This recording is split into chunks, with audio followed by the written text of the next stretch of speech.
Hi and welcome to cheekyricho's egg custard tarts. Today we will be making the custard for our custard tarts in the Thermochef.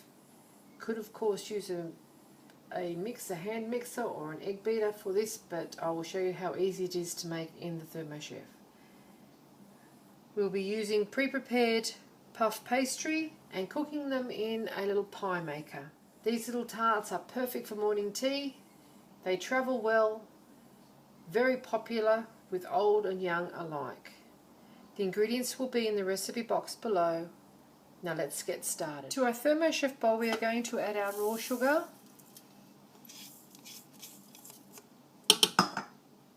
and our pure vanilla extract. We want to granulate this sugar into a finer powder, and so we are going to blitz it for a couple of seconds. Our sugar has granulated more, and we are going to add our egg and our milk. We will be scraping down the sides of the bowl to incorporate all of our sugar.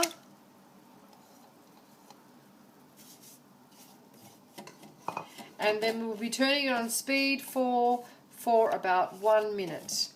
Whilst this is happening, we will have our pie maker preheating, and we can start preparing our pastry for the cases. Okay, using the large cutter for the pie maker, we are going to cut 4 pie tart cases.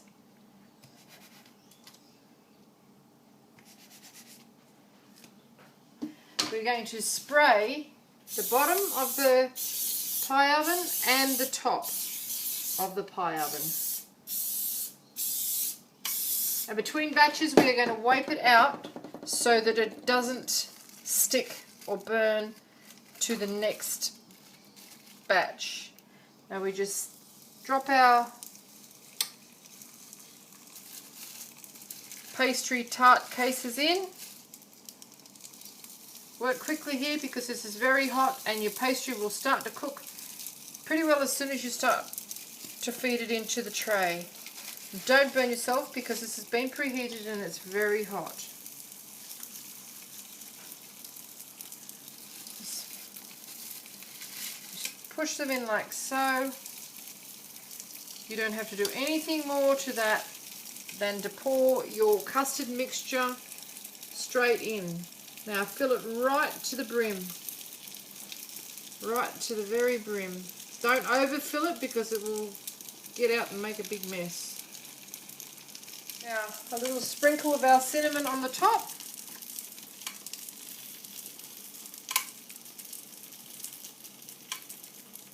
And shut our lid.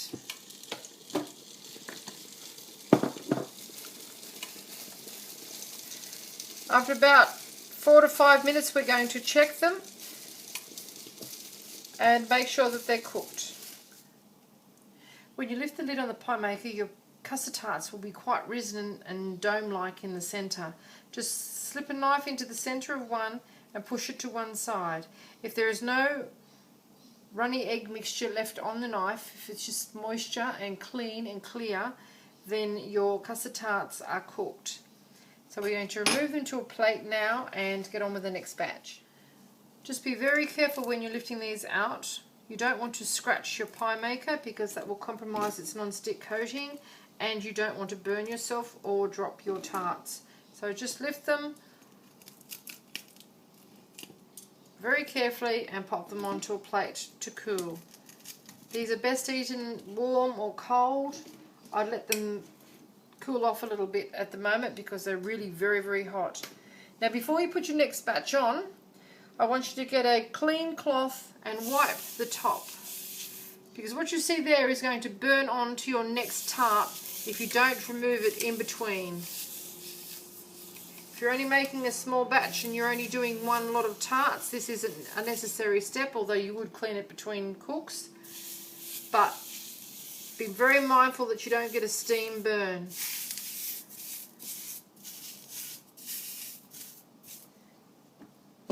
Another little spray.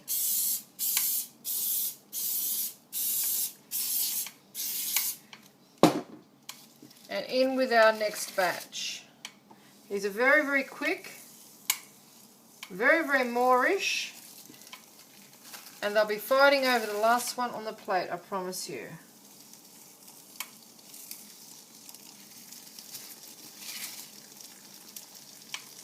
Just push them in.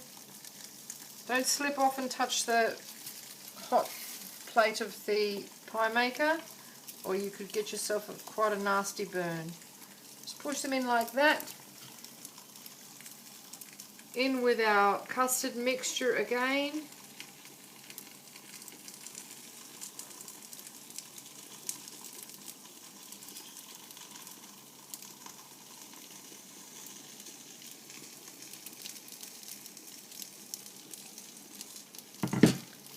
A little sprinkle of our cinnamon again. You could use nutmeg, but cinnamon just smells and tastes great.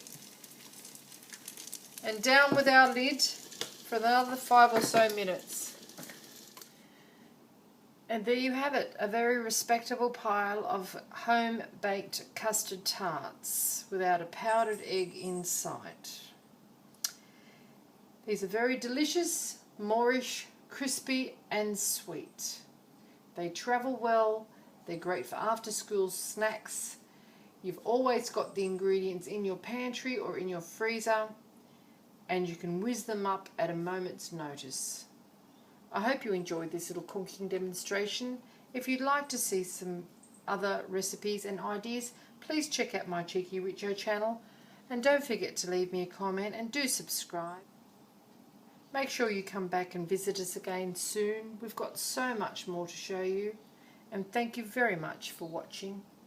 Have a lovely day. They're brown all over.